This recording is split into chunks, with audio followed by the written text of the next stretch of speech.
ज्यादा सीधे मत बनो।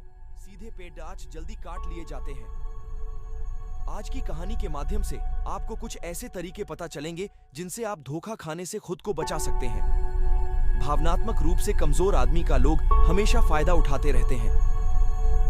हम सब ने देखा होगा अपने आसपास जो भी इंसान नर्म दिल का होता है, यानी कि भावनात्मक रूप से करुणा, दूसरों की सहायता करता है, दूसरों का ख्याल रखता है, दूसरों से प्रेम करता है। प्रेम भी तो एक संवेदना ही है, वह भी तो एक भावना का रूप है। तो क्या प्रेम करना भी गलत हो जाता है? और यह तो आप सबको पता होगा कि प्रेम तो आध्यात्मिक साधना का एक बहुत महत्वपूर्ण कदम है। तो किस प्रकार एक इंसान समाज में संवेदनशील, करुणावान और दयालु यानी कि एक अच्छा आदमी बनकर रह सकता है ताकि लोग उसका फायदा भी ना उठा पाए और वह अपने मन की अच्छाई, अपने मन की कोमलता, करुणा सब कुछ बरकरार भी रख सके। आइए हम आपको एक कहानी के द्वारा समझाते हैं। एक बार एक युवा लड़का जंगल के पेड़ों पर मुक्के मार रहा था। वह बड़े जोर जोर से मुक्के मार रहा था। वह अपने मन का गुस्सा निकालने की कोशिश कर रहा था। शायद उसको किसी ने धोखा दिया था या फिर उसके साथ बहुत बुरा हुआ था, जिससे वह बहुत ज्यादा परेशान था। उसे कहीं भी शांति नहीं मिल रही थी।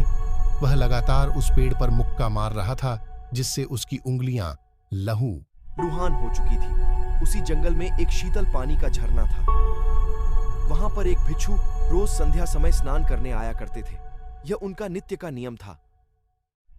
आज जब वह भिक्षु इस रास्ते से स्नान करने के लिए उस जंगल में आया तो उसने उस लड़के की हालत देखी। वह जोर जोर से चीख रहा था, रो रहा था और लगातार मुक्के मारे जा रहा था। उस लड़के के आसपास कोई मौजूद नहीं था। इससे उस भिक्षु को उस युवक की चिंता होने लगी। उसने सोचा कि कहीं मैं इसे ऐसे ही छोड़ दूं और कहीं ये आत्महत्या कर ले। तो ऐसे विचार आने के बाद भी वह कुछ नहीं बोला और लगातार उस युवक की तरफ देखे जा रहा था। भिक्षु एकदम चुपचाप खड़ा हुआ था। उसने युवक से कुछ नहीं बोला, कुछ नहीं कहा। बस वह उसको लगातार देखता रहा। कुछ देर तक तो उस युवक ने उस भिक्षु को नजरअंदाज किया, लेकिन कुछ देर बाद उसे अजीब सा लगने लगा। उसने सोचा, ना तो यह मुझे रोक रहा है और ना ही कुछ कह रहा है। यह तो बस मुझे देखे जा रहा है। इसका क्या मतलब है? बड़ा अजीब आदमी है। ऐसे ही विचार उस लड़के के मन में उठने लगे थे। जब कुछ देर बाद भी वह भिक्षु कुछ नहीं बोला तो लड़के ने अचानक से उससे पूछा कि महाशय, आप अपने रास्ते क्यों नहीं चले जाते? आपको क्या मतलब? आप खड़े हुए मुझे देख क्यों रहे हैं? भिक्षु ने बड़े शांत स्वर में कहा कि मैं तुम्हें रोक नहीं रहा हूं, तुमसे कुछ कह नहीं रहा हूं, तो मुझसे तुम्हें क्या परेशानी है? मेरे ही तरह है। ये पेड़ पौधे, ये पक्षी, ये सब तुम्हें तो देख ही रहे हैं। जब इनसे तुम्हें कोई परेशानी नहीं है तो मुझसे क्यों परेशानी है? यह सुनकर और लड़का जोर से चीख कर बोला, मुझे सबसे परेशानी है। मैं सबसे नफरत करता हूं। यहां पर सब धोखेबाज गद्दार होते हैं। कोई किसी का नहीं होता इस दुनिया में। और इस तरह बोलते बोलते वह फूट फूट कर रोने लगा और रोए जा रहा था और भिक्षु उसे देखे जा रहा था। वो उसे चुप करने की कोशिश भी नहीं कर रहा था। यह बात तो उस लड़के को और ज्यादा अजीब लगी। अब रोना छोड़कर उस लड़के ने सीधे खड़े होकर उस भिक्षु से कहा, बड़े अजीब आदमी हैं आप। आपके सामने कोई इंसान रो रहा है, दुखी है, परेशान है और आप उसे चुप भी नहीं कर सकते। आपके मन में बिल्कुल भी संवेदना नहीं है। बड़े अजीब और कठोर हृदय वाले साधु हैं आपको अपने साधु होने पर खेद होना चाहिए और ऐसे ही न जाने क्या क्या जली कटी बातें वो युवक उस भिक्षु को सुनाने लगा। कुछ देर बाद जब युवक की सारी भड़ास निकल चुकी थी तब भिक्षु ने बड़े ही शांत स्वर में कहा कि आज मैं तुम्हें कंधा दे सकता हूं, तुम्हारे आंसू पोंछ सकता हूं, लेकिन इससे तुम्हारी समस्या का समाधान नहीं होगा। कुछ देर के लिए तुम्हारा मन बहल जाएगा, बस उसके बाद वही जिंदगी, वही लोग जो तुम्हें आज कंधा देने के लिए भी तुम्हारे पास नहीं है। फिर से तुम उसी जिंदगी में लौट जाओगे। कोई तुम्हें धोखा देगा, कोई तुम्हारा फायदा उठाएगा और तुम अपने मन को ऐसे ही तकलीफ पहुंचाते रहोगे। तो आंसू पोंछने की बजाय तुम्हें मुझसे कुछ ज्ञान की बातें लेना चाहिए, जिससे तुम्हें जीवन में कोई भी धोखा ना दे सके, तुम्हारी अच्छाई का कोई भी फायदा ना उठा सके। याद रखना, आंसू पोंछने वाले तो तुम्हें बहुत मिल जाएंगे, लेकिन ज्ञान और सही समझ देने वाला कभी कभी कोई इंसान मिलता है। बिच्छू ने उसे बताया कि मैं पास ही के झरने में स्नान करने के लिए जा रहा हूँ। बड़ा ही शीतल पानी है वहां का, अगर तुम चाहो तो तुम भी मेरे साथ चल सकते हो। यहाँ पर अकेले परेशान होने से अच्छा है कि तुम झरने की शीतल पानी में स्नान करो, जिससे तुम्हारा दिमाग, मन, मस्तिष्क और तुम्हारा शरीर सब कुछ पवित्र हो जाएगा। यह सुनकर वो लड़का उस बिच्छू के पीछे पीछे हो लिया। जंगल के बीचों बीच रास्ता झरने की तरफ जाता था। जंगल में सन्नाटा छाया हुआ था। उनके पैरों तले सूखे पत्तों की चरमराने की आवाज पूरे जंगल में गूंज रही थी।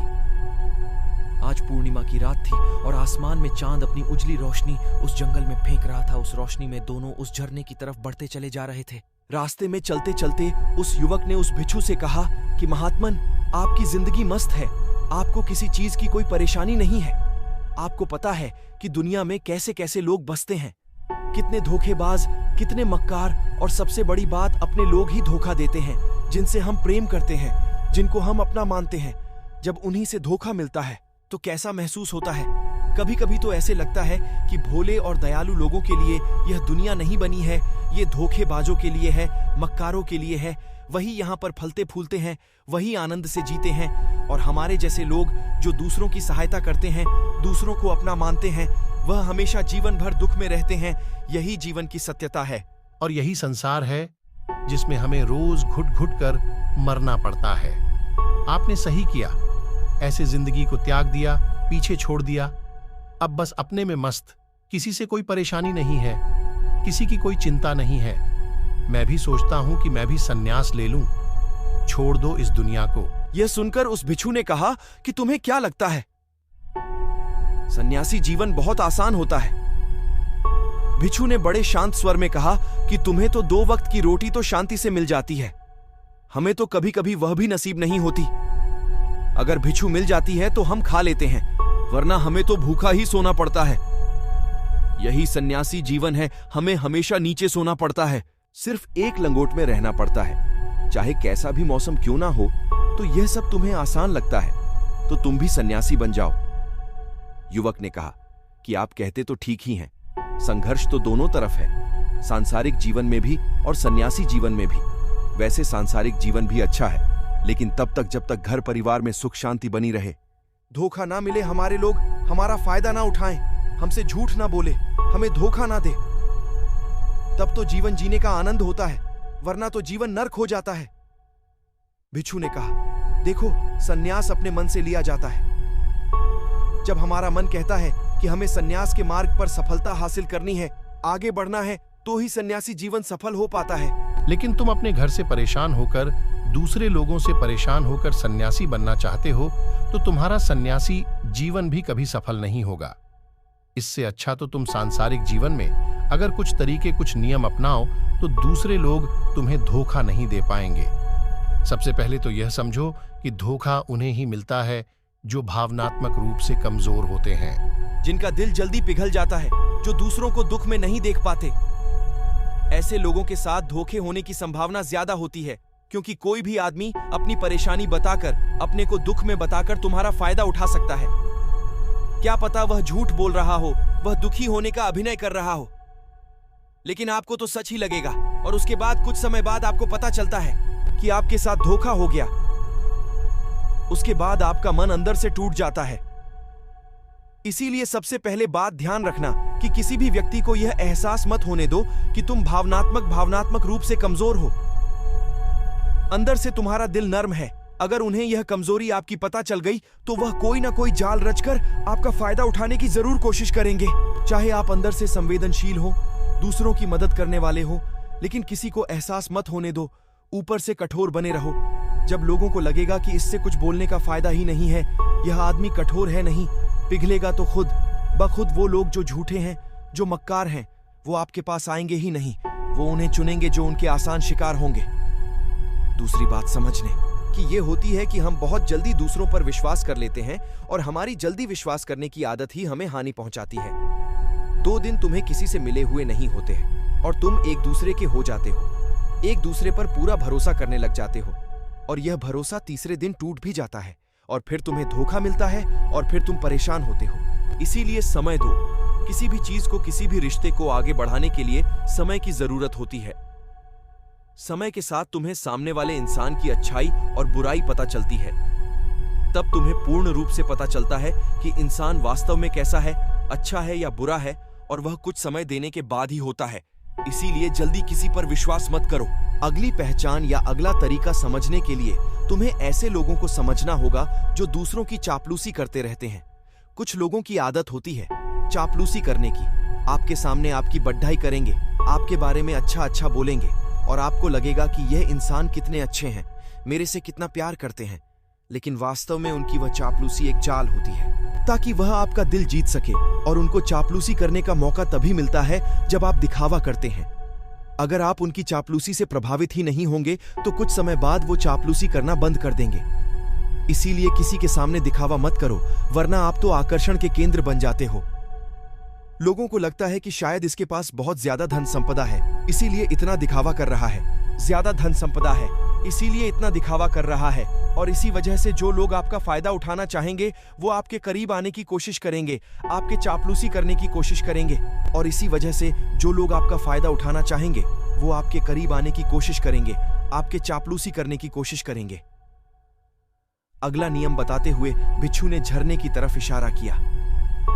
वो झरने के पास पहुंच चुके थे। युवक को भी एहसास हो चुका था, क्योंकि वहां पर ठंडी ठंडी हवा चल रही थी।